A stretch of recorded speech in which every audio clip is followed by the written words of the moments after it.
First మీరు అసలు సాహస వనిత, ఎందుకంటే మా చిన్నప్పుడు ఇంటికి వస్తే మీకు తెలుస్తుందండి. It's like seven star above my బెడ్రూమే కాదు, హాలే కాదు, డైనింగ్ కూర్చున్నాను అంటే అంత పీస్ఫుల్గా ఉండాలి. బెడ్రూమ్లోకి వెళ్తే ఒక స్వర్గలోకంలోకి వెళ్ళట్టు. అయితే మీరు ఎప్పుడు కాదనను అన్నారు కాబట్టి ఎప్పుడైనా మీరు అనుమతిస్తే వచ్చి మీ ఇల్లు చూస్తాం. అయ్యో షూర్, డెఫినెట్లీ. అది అదే ఇంకొక ఇల్లు విల్లా కట్టుకుంటున్నాను, కన్స్ట్రక్షన్ అవుతుంది.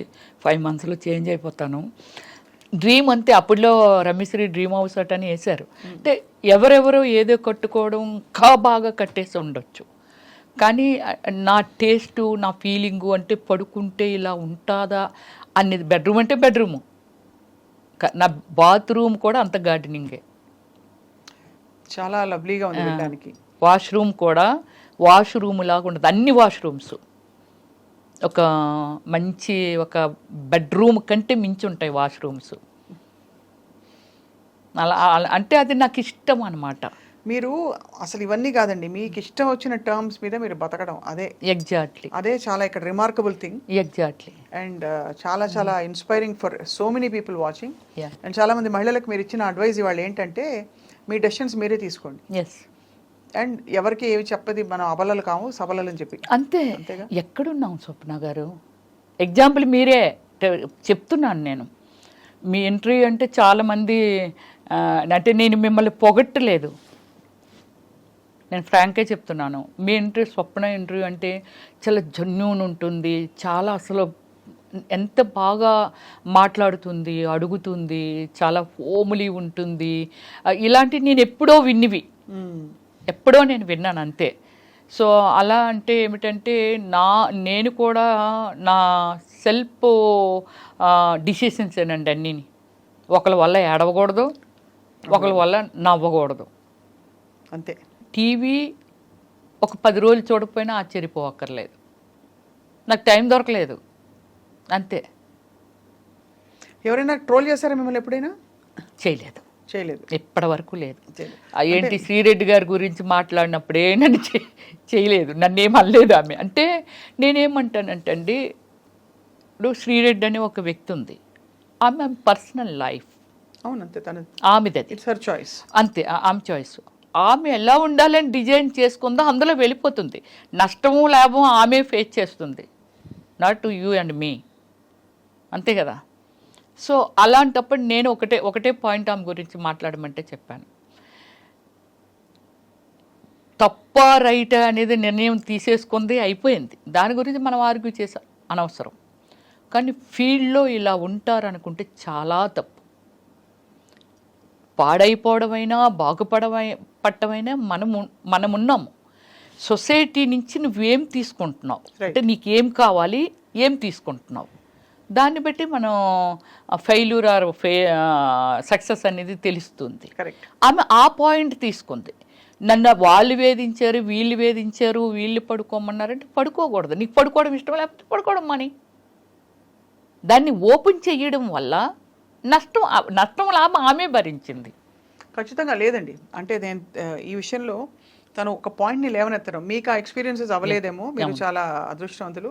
అలా అయిన వాళ్ళకి ఖచ్చితంగా ఎలా డీల్ చేయాలో అనేది తన స్టోరీ ఓపెన్ అప్ చేసి అలా చెయ్యడం తప్పన్నాను నేను. అది కరెక్ట్. ఏదైతే ఆమె చేసిందో అది చేయడం తప్పు. పోరాడు, నువ్వెందుకు కించిపరుచుకోవాలి, అర్థమైంది. అదే అంతే కదా. ఎందుకంటే తర్వాత బాధలు వాళ్ళకే కదా, కాబట్టి అది రైట్. గుడ్ ఆర్ బ్యాడ్ మనం తీసుకుంటాము. ఏముందండి, పండు ఉంది చెట్టునంటే రాయి ఇసరటందుకి, పండు లేని చెట్టుని ఎవ్వరు ఏమి కొట్టరు, పండుని దగ్గర రాళ్ళు అందరూ ఇసురుతుంటారు. బట్ దాన్ని ఏమిటంటే జాగ్రత్తగా మళ్ళీ ఆ పండు రాలిపోయినా చివరిస్తుంది, మళ్ళీ అన్నీ అవుతుంది, అన్నీ చేస్తుంది. కాకపోతే డిసిషన్ ఈజ్ రాంగ్ అంటాను అంతే. ఆమె ఒక ఎగ్జాంపుల్, నువ్వు చేసింది ఇలా జరుగుతుంది, ఇది తప్పు, ఇలా చెయ్యకూడదు, ఇలా బిహేవ్ చేస్తున్నారు అనేది అలా చెప్పుంటే ఇంకా చాలా దూరం వెళ్ళి ఉండేది అది. కానీ నీకు నువ్వుగా శిక్ష వేసుకున్నావు. అంటే అది చాలామందికి తప్పుకి రైట్కి మధ్య ఉండే ఒక ఏమంటారు క్లారిటీ లేకపోవడం. అది బికాస్ చాలా మంది ఇరుక్కుపోతారండి ఆ సిచ్యువేషన్ లో. ఎలా బయటపడి చేసింది ఆమె.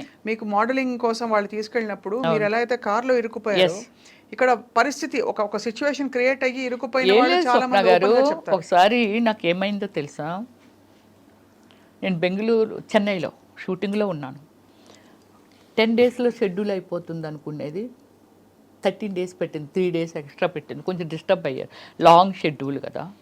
నాకు ఇంట్లో ఒక సర్వెంట్ ఉండేది, నాతో పాటు ఒక ఆమె వచ్చేది, ఒక ఆమె ఉండేది, ఇంట్లో ఉండిపోయేది. అమ్మ ఏయో ఎవరో వస్తున్నారు మీ ఫోటోలు అంట అవి ఇవి అంటే నేను ఎప్పుడు మాట్లాడగలను. నైట్ ఈవినింగ్ వరకు స్ట్రైన్ అయ్యి వస్తాం, నైట్ పడుకునే ముందంటే చిరాకు కొట్టేది. అర్లీ మార్నింగ్ అంటే మేకప్ అది ఇది అంతా హడావుడి. ఇలా దాంతో అమ్మ వాళ్ళు ఈరోజు కూడా వచ్చారనేది, అరే మాట్లాడతానులే అనేదాన్ని. ఇలా అని చెప్పి ఫోటోలు కావాలటమ్మ, వాళ్ళు ఏదో సినిమా తీస్తున్నారంటే నన్ను తెలుసు కదా, అప్పటికే నేను బాగా ఫేమస్ అయిపోయాను. ఫోటోలు అంటున్నారమ్మా అది ఇది అని అంటే, సరే నేను వస్తాను చూసుకుంటానులే అని అన్నా. వచ్చాను కదా, వచ్చిన తర్వాత ఒక అతను వచ్చాడు, అమ్మ మీ ఫోటోలు కావాలమ్మా అంటే, ఆల్బమ్ అది నాకేమీ లేదు బాబు ఆల్బమ్లు అవిని. రమ్మిశ్రీ ఎవరంటే చెప్తారు కదా, అంటే ఇప్పుడులాగా మనమేమి ఎక్కడ చర్చ చేస్తే దొరకవు కదా, ఎవరిని అడిగినా చెప్తారు రమ్మిశ్రీ ఎవరంటే. ఇప్పుడు నన్ను ఆల్బమ్ అది అడుగుతాడు అంటే, సరే ఫోటోలు ఉన్నాయిలే అని కొన్ని ఇచ్చా. పట్టుకెళ్ళిన తర్వాత వాళ్ళ అబ్బాయిని పంపించిందండి ఆవిడ. ఇప్పుడు ఆవిడ కూడా కళాకారిణి, కానీ ఆవిడ కళాకారిణి అనేది నాకు నిజంగానే తెలియదు. ఆ ఫోటోలు ఇచ్చి అంటే నాకు టైం దొరికినప్పుడల్లా అడుగుతూ ఉండేదాన్ని. సో ఆమె ఎప్పటికీ ఫొటోస్ ఇవ్వట్లేదు. రెండమ్మ తీసేసుకుందరు అంటే, గోల్డ్ స్పాట్ కంపెనీ ఉండేది, ఐడియా ఉందా అమీర్పేట దగ్గర, దాని ఆపోజిట్ గల్లీ. అంటే లైఫ్లో కొన్ని మనము ఫేస్ చేసి అవి మనకి ఎప్పటికీ మీ రూపాన్ని నేను చూశాను, నాకు ఎప్పటికీ చనిపోయేంత వరకు మీరు ఎక్కడొకక్కడ టచ్ చేస్తూనే ఉంటారు ఇక్కడ. సో సరే ఏంటి ఇవిడి ఎవరిని పంపిన ఫోటోలు ఇవ్వట్లేదేంటి అని చెప్పి అటువైపే వెళ్తూ, మారెడ్డి గారు నేను అప్పుడు రెంట్కు ఉండేదాన్ని స్వప్న, అరోరా కాలనీలో. తర్వాత ఆయన దగ్గరే హౌస్ కొనేసుకున్నాను, ఇప్పుడు అమ్మేశాను కూడా అది. ఆయన అమ్మ రా అమ్మ నేను అట్టే పోతున్నానులే తీసుకెళ్తాను, ఆడపిల్లవి నువ్వు, నాకు డ్రైవింగ్ రాదు కదా, నాకు జన కారు ఉండేది కానీ డ్రైవింగ్ రాదు. వెళ్ళా, అయితే అక్కడ పెద్ద ఒక హంగామా ఉంది, డ్రింక్ చేసేవాళ్ళు తినేవాళ్ళు ఒక 6-7 మగవాళ్ళు వీళ్ళంతా. ఈ వాతావరణం నిజంగా నాకు తెలియదు. ఏంటమ్మా వీళ్ళు ఇలా తాగుతున్నారు, వీళ్ళు ఏంటి వీళ్ళు ఇదేంటి అలా అనుకున్నాను. సరే నా ఫొటోస్ ఇచ్చి వెళ్ళిపోతాను అన్నా.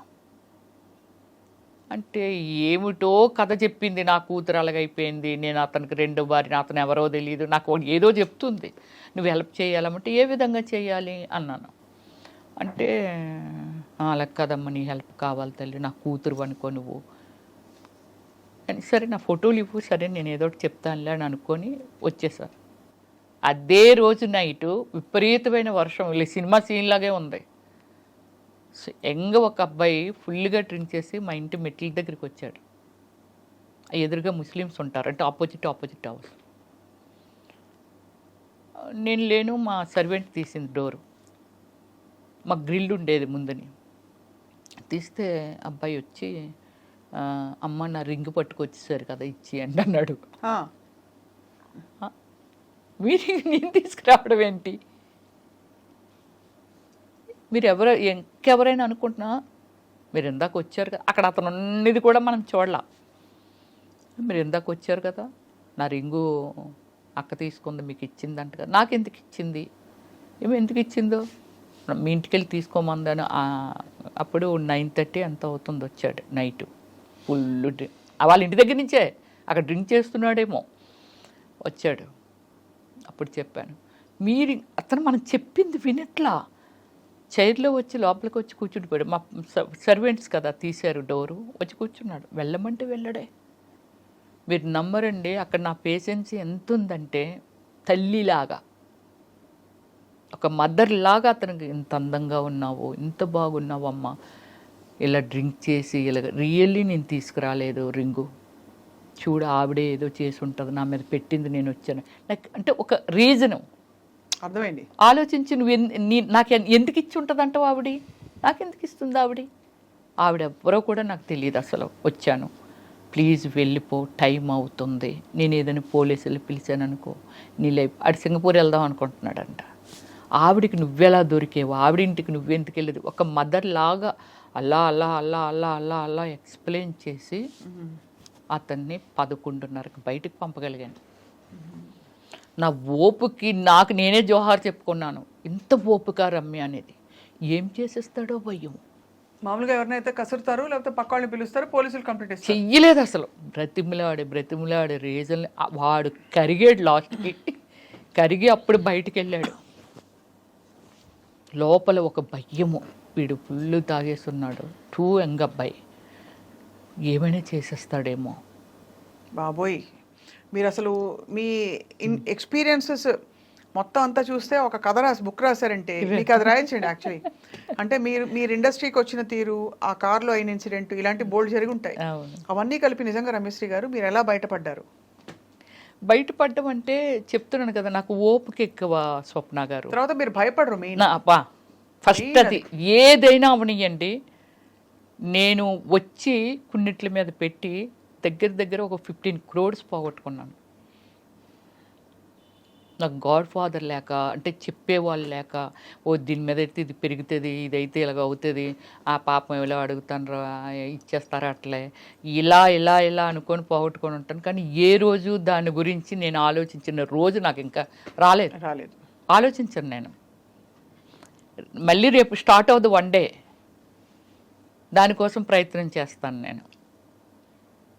బ్యూటిఫుల్. పోయిన దాని గురించి నెవర్ థింకింగ్, ఇలా ఆలోచిస్తాను నేను. ఏదైనా నేను చెప్తున్నది everything is true. Of course, అంటే వి బిలీవ్ మీరు వచ్చి మీరు ఇంత మీ కథ అంతా చెప్పుకోవడం, మీ జరిగిన ఎక్స్పీరియన్స్ చెప్పుకోవడమే ఖచ్చితంగా మిమ్మల్ని నమ్ముతున్నా. అంటే మీ ఎక్స్పీరియన్స్ ఎంత రియలో అర్థమవుతుంది. ఒక అబ్బాయి చెప్పాడండి, ఓమల్లి సినిమా చేశాను కదా, వాళ్ళ పేరెంట్స్ ఓమల్లి అంటే ఆ నలుగురు అనేది ఒకటి ఏదో వచ్చింది కదా అప్పుడులో, మీరు వినేవాళ్ళు. సినిమాలు, చిన్న సినిమాలు రిలీజ్ అవనివ్వట్లేదు, థియేటర్స్ ఇవ్వట్లేదు, సో ఇప్పుడు ఆ మూవీస్ బయటికి వెళ్ళట్లేదు, అది ఇదని డేర్ అండ్ డాష్తో రిలీజ్ చేశాను. సినిమా యూట్యూబ్లో పెట్టిన తర్వాత ఎవరో నా ఫ్యాన్, వాళ్ళ పేరెంట్స్ సినిమా చూసారట. ఇంత అందంగా ఉంటుంది, అమ్మో ఇంత బాగుంది, ఎందుకు అలాంటి క్యారెక్టర్లైజ్ చేస్తుంది ఆవిడని. అప్పుడు దాకా నా మీద ఉన్న ఒపీనియను, ఏంటి ఇలాంటి క్యారెక్టర్లు చేస్తుంది ఇవిడి అనేవాళ్ళు. అంటే ఎప్పుడైనా సినిమాల్లో సీన్ వస్తే, ఈ అబ్బాయికి అంత ఒపీనియన్ ఏమీ లేదు నా మీద. ఎవరో ఒక ఫ్యాన్, వాళ్ళ పేరెంట్స్ అంటున్నాడు, అమ్మో ఎలా చేసిందో తల్లి అలాగన్నారంట. అబ్బాయి నాకు ఫోన్ చేసిన థర్డ్ డే అబ్బాయి యూఎస్ఏ వెళ్ళిపోతున్నాడు. ఫోన్ చేసి నాతో చెప్తాడు, ప్లీజ్ మేడం అలాంటి క్యారెక్టర్ చేయకండి, నా పర్సనల్గా ఫీల్ అయ్యి చెప్తున్నాను, very very extraordinary human being, అన్ని షేడుల్లోనూ మీరున్నారు,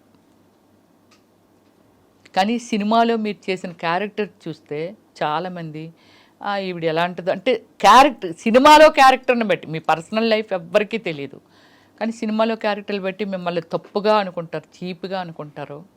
కానీ ఓమల్లి సినిమా మీ టాలెంట్ చూసిన తర్వాత ఎందుకు ఈమె ఇలాంటి క్యారెక్టర్లు చేస్తుందా అని నాకు అనిపించింది మేడం. ప్లీజ్ మేడం ఇంకెప్పుడు ఎలాంటి క్యారెక్టర్స్ అన్నాను నేను. ఒక హీరోయిన్ ఉంది, హీరోయిన్ షార్ట్ డ్రెస్ వేయట్లేదా? ఇప్పుడు ఈరోజు మీరు చూస్తున్నారు చాలా ఈవెంట్స్కి, ఒక హీరోయిన్ వెళ్ళాలంటే ఒంటి మీద బట్టలు కూడా లేకుండా వెళ్తున్నారు, అంటే ఆ విధంగా డిజైనింగ్ డ్రెస్.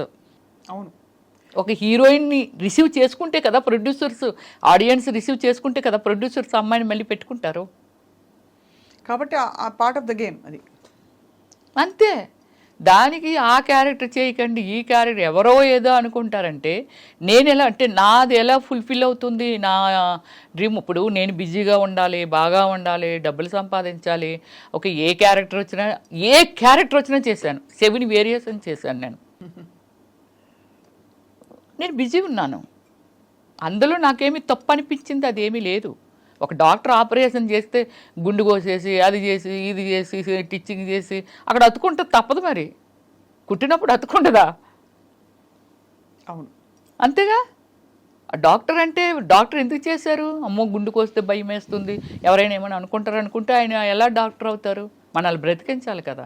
కానీ I'm very happy, end of the day so happy. ఎందుకంటే కొన్ని కోట్ల జనాభాకి ఐడెంటిఫై, అవును, కొన్ని కోట్ల జనాభాకి ఎంటర్టైన్మెంట్, అండ్ మీకు కావాల్సిన డ్రీమ్స్ మీరు ఫుల్ఫిల్ చేసుకున్నారు. అంతే. ఇప్పుడు నెక్స్ట్ సెకండ్ ఇన్నింగ్స్ మొదలు పెడుతున్నారు రమేష్. ఆల్రెడీ పెట్టేశాను.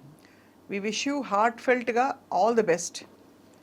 అతి Thank త్వరలో you. మిమ్మల్ని మళ్ళీ Thank తెర you మీద very much. తడుక్కుమని మెరుస్తూనో Yeah. తెర వెనక ఇంకా టిష్యూమని షూట్ చేస్తూనో Yeah. ఖచ్చితంగా మిమ్మల్ని యాక్టివ్ గా చూడబోతున్నాం. 100%. మీకు కావాల్సిన పబ్లిక్ లైఫ్ లో మీరు ఒక ప్రజాప్రతినిధిగా ఏ పరిధి అయితే ఆ పరిధి మీరు నెరవేరుతుందని చెప్పి మనస్ఫూర్తిగా ఆశిస్తున్నాం. Thank you. అండ్ మీకు Thank you.